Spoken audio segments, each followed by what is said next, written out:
මේ සාදරයෙන් පිළිගන්නවා මගේ YouTube channel එකට.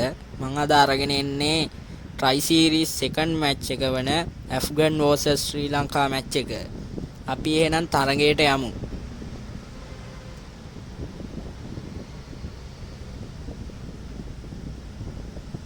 මම මේ තරගයේදී එක දෙයක් තමයි දැක්කේ මේ අපි හොඳට පන්දු යැවීම සිදු කරත් වුන් හොදින් පහර දෙනවා. මෙම තරගාවලියේ මේ තිබුණු තරග සියල්ලේම එය හොදින් වැටහෙනවා.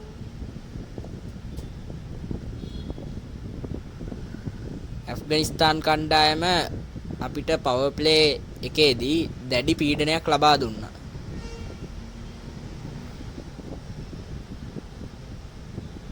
මාර ගැහිල්ලක් නේ ගහන්නේ යාළුවනි. විකට් එකක් දැවී ගියෙන් පසු මම හිතාගෙන හිටියේ මොවුන් දැඩි පීඩාවකටපත් වෙයි කියලා. එහෙත් ඔවුන් අපිව පීඩාවටපත් කරමින් දැඩි ප්‍රහාරාත්මක ප්‍රතිකරණයක යෙදමින් සිටිනවා.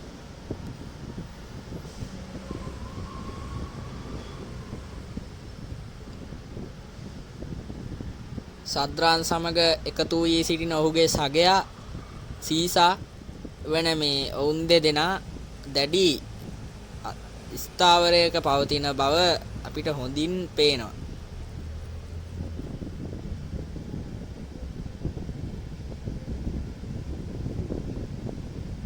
මේ අවස්ථාවේ තවත් 4 පහරක් ගහනවා.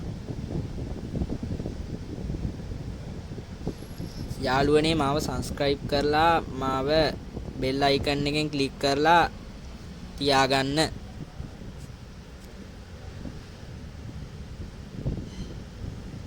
power play එක ඉවරුණා. ඕගොල්ලන්ට පේනවා ඒගොල්ලෝ දැවැන්ත ලකුණු සංඛ්‍යාවකට යෑමට ඇති බවක්. 69යි කඩුළු 2යි මේ අවස්ථාවේදී.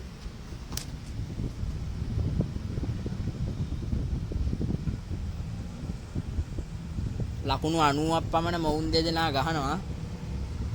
ශ්‍රී ලංකා පන්දු යවන්නන් දැඩි අසීරුතාවයකට පත් වෙනවා. මෙම පන්දු යැවීමට එල්ල කරන ප්‍රහාර හමුවේ ඔවුන්ට කොහෙටද දාගන්න ඕනි කියලාවත් ඔවුන්ට හිතා ගන්න බැරුව තමයි ඉන්නේ.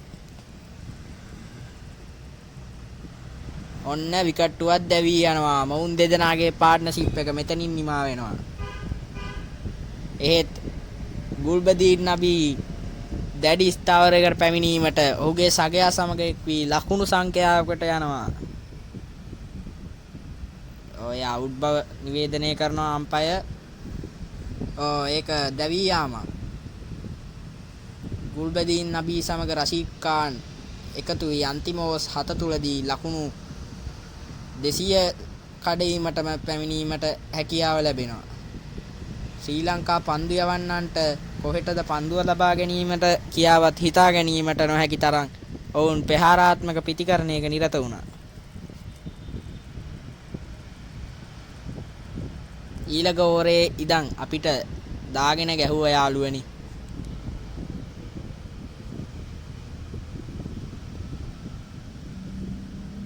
නුවන් තුෂාර බෝල් කරන්නේ ඔහු දාන යෝකර් වලට පවා 6 පහරක් ගහන්න තරම් ඔවුන් ප්‍රබල කණ්ඩායමක් බව පෙන්눔 කරනවා. අපි දැක්කේ පළමු තරගයේදී ඇෆ්ගනිස්තාන් කණ්ඩායම ලකුණු 138කට දැවී යාම පාකිස්තානයේ හමුවේ. ඒත් මෙම තරගයේදී දැඩි 200 ලකුණු සංඛ්‍යාවකට යනවා. ශ්‍රී ලංකා කණ්ඩායමට දැඩි අසීරුතාවයකට පත්ව සිටින මේ අවස්ථාවේදී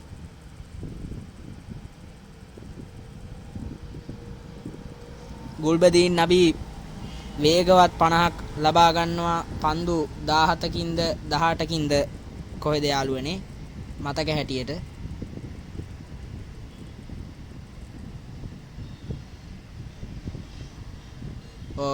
බෝල 21කදී ලකුණු 50 ලබා ගන්න යාළුවනේ.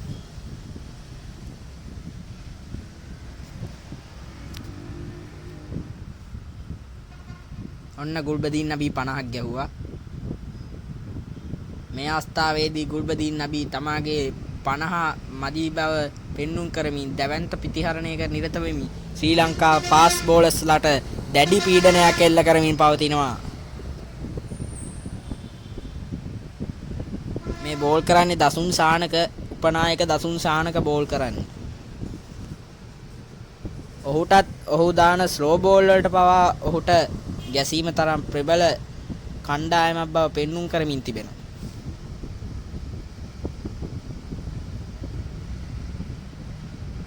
අන්තිම ඕවරයේදී බවුන්ඩරි පිට බවුන්ඩරි ගහන නිසා ශ්‍රී ලංකා පන්දු යවන්නන්ට යෝකර් දැමීමටවත් සිදු වෙන්නට නොහැකියාව බවට පත් වී ඇත.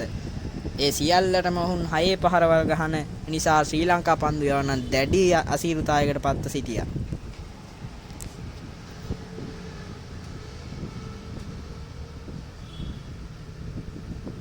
ගුල්බදීන් නබී 50 ගැහුවට පස්සේ බෝල 10කින් පමණ ලකුණු 30ක් ලබා ගැනීමට සමත් වෙනවා. තමන්ගේ කණ්ඩායම ලකුණු පුවරුව නැගී ශක්තිමත් කිරීමට සමත් වෙනවා. රෂීද් ඛාන් ඔහු සමග එකතු වී ඔහුට ලකුණු 50ක් ගහ ගන්න බැරි වුණාට ඔහු ලකුණු 45ක් ගාව. මෙන්න ස්කෝර් බෝඩ් එක. කමිදු මෙන්ඩිස් ලකුණු 29ට කඩුළු 2යි. ලකුණු 30ට කඩුළු 1යි. වනිදු හසරංග දුස්මන්ත චමීර ලකුණු 44ට එක කඩුල්ලයි. කුසල් මෙන්ඩිස් මුණ දුන් දෙවන පන්දුවේම 6 පහරක් නෑ ය 4 පහරක් සමාවන්න යාළුවනේ. මොවුන් දෙදෙනා එක ලොකු සම්බන්ධතාවක් පවත්වනවා. පළවෙනි ඕවර් 6 ඇතුළත ලකුණු 72ක සම්බන්ධතාවක් පවත්වනවා. ඇෆ්ගනිස්තාන් කණ්ඩායම දැඩි පීඩනයට ලක් වෙනවා. අපි බෝලින් කරාට වැඩිය ඒගොල්ලෝ දැඩි පීඩනයකට ලක් වෙනවා අපි ගහන පෙහාර හමුවේ.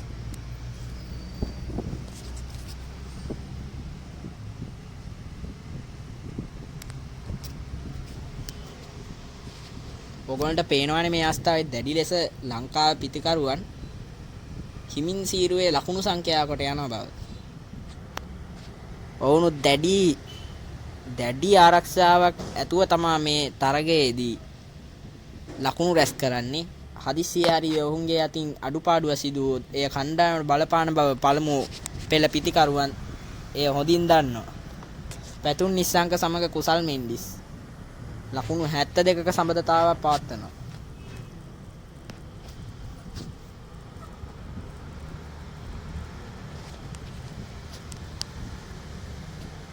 මේ අවස්ථාවේදී කුසල් මෙන්ඩිස් ලකුණු 6ක් ලබා ගන්නවා.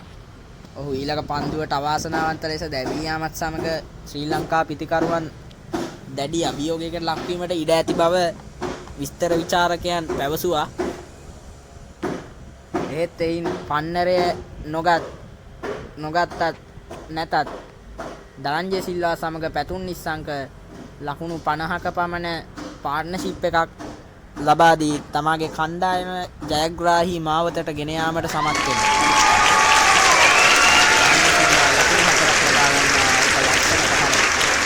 පැතුම් නිස්සංක ලකුණු 50යි. මේ අවස්ථාවේදී ලබා ගන්නවා ලකුණු 50ක්. මේ බෝලට අවාසනාවන්ත ලෙස ඔහුත් දැවී යනවා. අපි හිතන් හිටි මෙම තරගය පරාජය වීමට ආසන්න බව. ඒත් එයින් පන්නරය ගත් දාංජේ සිල්වා සහ නායක චරිත් අසලංක කණ්ඩායම ජයග්‍රාහී මාවතට විවර කිරීමට ඔවුන් දෙදෙනා සමත් වෙනවා. චරිත් අසලංක වේගවත් ලකුණු 50ක් ලබා ගන්නවා. එයත් සමග ශ්‍රී ලංකා කණ්ඩායමට ජයග්‍රහණයට ලකුණු 45ක පමණ ප්‍රමාණයක් අවශ්‍ය වී තිබුණා බෝලිෂි අතරට. අපි ඉදිරියට බලමු මේක. දරංජය සිල්වා සුපිරි ඩී ස්කූප් එකක් ගැව්වා. ඒක හරි අලංකාර 6 පහරක්. මටත් හිතා ගන්න බෑ මේ 6 පහර කොහොමද වැදුනේ කියලා. පේනවනේ අසලංක සමග දරංජය සිල්වා ගහන ගැහිල්ල. I think ඇෆ්ගනිස්තාන්ට බඩු බනිස් වෙනවා.